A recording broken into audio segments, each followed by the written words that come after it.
I'm in Svalbard. Who'd have thought? I'm here. Welcome to Svalbard, everyone. I made it. This is a place I've just wanted to visit for the longest time for obvious reasons. And I'm really, really excited to bring you along for my little trip. This climate is like chef's kiss for me. I'm a cold gal. I love the cold weather. It's like 5 degrees. It's beautiful. It's sunny. I can't get enough. So let's enjoy the rest of the trip. Last night we landed in Oslo, Norway, and today I'm flying to the Norwegian island of Svalbard, which is an island close to the North Pole, and I am so excited despite the fact that it is way too fucking early right now. So we're gonna go back to the airport, have a coffee, have some food, and then go to the Arctic Circle.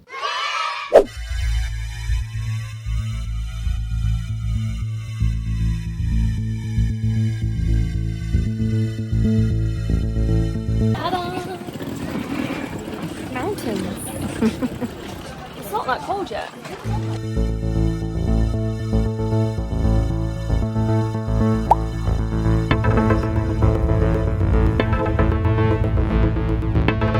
We landed. Then in true British form, we had a pint. Sorry to all the non-Brits that watch this and think that that is the most disgraceful thing ever when you're in probably one of the most unique places in the world. But we did go to the pub. Okay, we had a pint. I have spent years watching Cecilia, who is probably the queen of Svalbard at this point, who lives on the island, who like documents her life, and it just really inspired me to want to come. And here we are. We made it. Months of the year though. Stunning, isn't it? Stunning.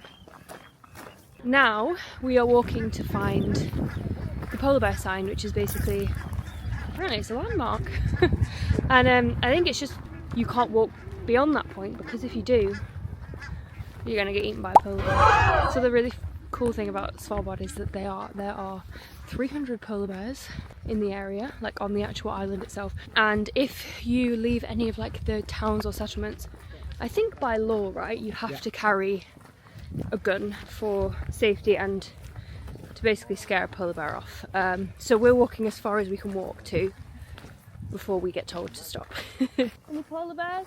We are at the famous, actually, is it famous? I don't know, polar bear sign. Here. I don't know if you can see behind me, but, oh, I'm about to get hit by a car. But there's a road there. And then the pavement basically stops because you cannot go down there. I guess it's just like a marker of like, just to let you know guys, there are polar bears out here. You're not in London anymore, okay? Where you just have pigeons. The tourist squads have pulled up because everyone's getting a picture in front of the polar bear sign. So, just pausing past Emily here, because when I was recording this, I didn't actually realise that there's only 50 kilometres of road across the whole island, and there's no road connecting between settlements, which means you have to travel by boat, snowmobile or plane to properly travel through the island. There we go. Tomorrow we are going on a walrus sightseeing tour, which I am honestly like so excited for. I'm really hoping that we're going to see other bits of wildlife as well. They obviously have polar bears here. I don't think that it's actually that common to see a polar bear, as much as I would fucking die to see. I mean, would I? I mean, maybe I'd literally die because they're obviously very vicious, I guess. But I would love to see a polar bear from afar. This is what Svalbard looks like at 11:19 p.m. PM. Yes. Josh, do you know some science on why it looks like this? So the reason why is that there's an Earth tilt, and the Earth tilts towards the sun in the summer, and the side that's tilted towards the sun is the northern hemisphere, which means that the northern hemisphere is exposed to a lot more sunlight, which is why we have things called summers. So it's usually warm. Now, this is about as warm as it gets in Svalbard, and the temperature is, Emily, tell us? 1 single degree. 1 single degree. And as a result of that tilt, we have no nighttime. The opposite occurs in the Svalbardian winter. We're not worrying about darkness because this is perpetual light. Thank you, Josh. So there we go. That was your fun fact of the evening, and now I'm going to go to bed and sleep for a very long time. There's a reindeer there. Where is it? There's a reindeer behind me. He's very cute. Yeah, we'll see you in the morning. Sleep tight. Are these curtains good? I don't know. What's it going to look like when all the lights are off?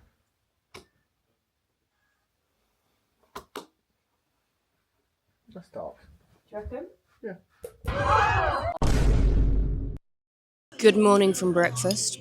My favourite thing about staying in a hotel is honestly the breakfast, even though I have the most boring breakfast ever, just granola and yogurt. We are going on a boat trip this morning. I'm so excited. Are we going to see polar bears? What do you think? Let me know in the comments before you watch the rest of this video. And then we're definitely going to see walrus. And then I really would also love to see an Arctic fox because I think that's so fucking cute. And we're just going to have a nice time. I think it's like a 3-hour boat trip around the fjords. We're going to see some sights and I'm very, very excited about it.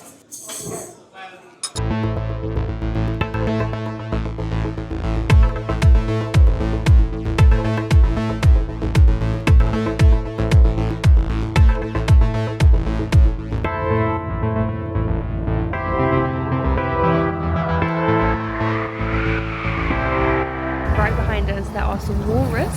They are just like lead in the sun, sunbathing, tusks out, don't give a shit. This is incredible. This is like nothing I've ever seen in my entire life. If you come to Svalbard, you have to do like a boat cruise because I think getting out of the like town is like you see it. You see the real Svalbard. It's sick. You know what those traffic lanes, missiles, everything. Ooh, it's quiet.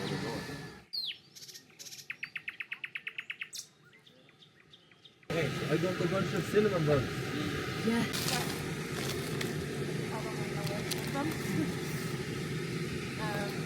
Oh yeah. So we have this traditional Norwegian Vimto essentially, but I'll put the Norwegian word for it on the screen. Is it, how hot is it? Ooh, that's nice, eh? Do you like it? Oh fuck, I just burned my mouth. Yeah. Fuck. I really like this. What do you think of the walruses? I think they fucking stink. No, they're really cool though. I got some, it was like, we had some binoculars so we were like trying to get a good look at them, but I got some good clips as well of them like rolling around and with their tusks in the air, and they're really cute. I never thought I'd see a walrus in real life. Have you seen one before? Probably not. We haven't seen anything else yet, but maybe we'll see.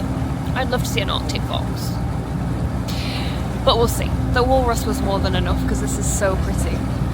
This is like, does this not just make you want to leave a city when you see things like this? Like, does this not just want to make you pack your bags and leave London? It makes me want to.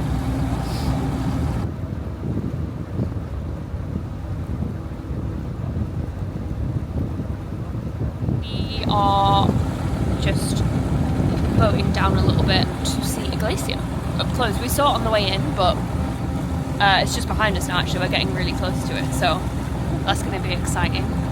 I learned what glacier was for the first time today. Obviously I've heard of them, but I didn't know what they actually were, so... Look at that.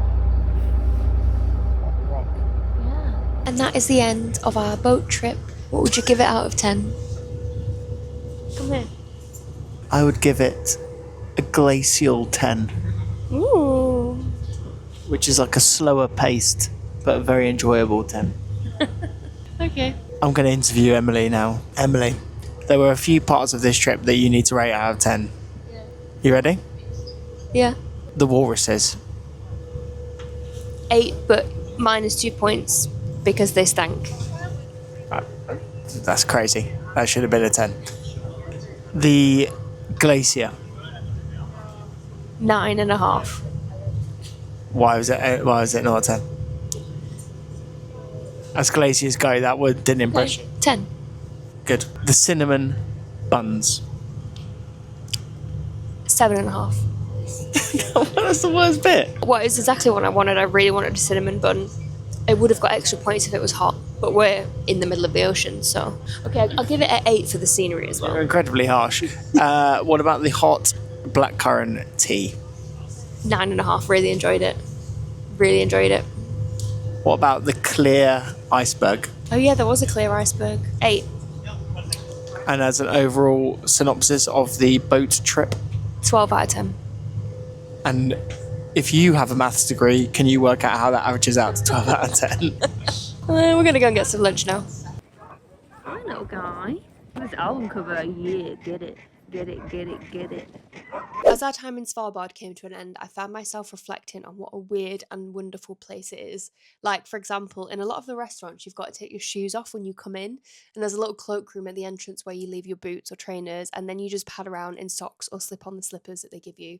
I think it's just a way to keep the floors clean because Svalbard can be kind of crazy with its weather, but honestly, it just makes eating out feel so much more relaxed, like you're at a mate's house rather than at a restaurant. And while I was technically here to run the Spitsbergen half marathon, which, by the way, was hands down the most surreal and beautiful race I've ever done. Longyearbyen is the world's northernmost town, so the race itself is also the northernmost race on land, which is kind of cool in itself. So if you're a keen runner, you need to add this to your bucket list. The views were just next level. Glaciers, icy blue seas, actual reindeer just wandering around like it's no big deal. And it also doesn't get dark in the summer, and in the winter it's dark basically 24/7. It properly messes with your head, but it makes the trip even more memorable. Life here is so different to mine in London, where locals might take boat trips on weekends in the summer or explore the island by snowmobile in the winter. So thank you, Svalbard, and I'll hopefully see you again soon one day.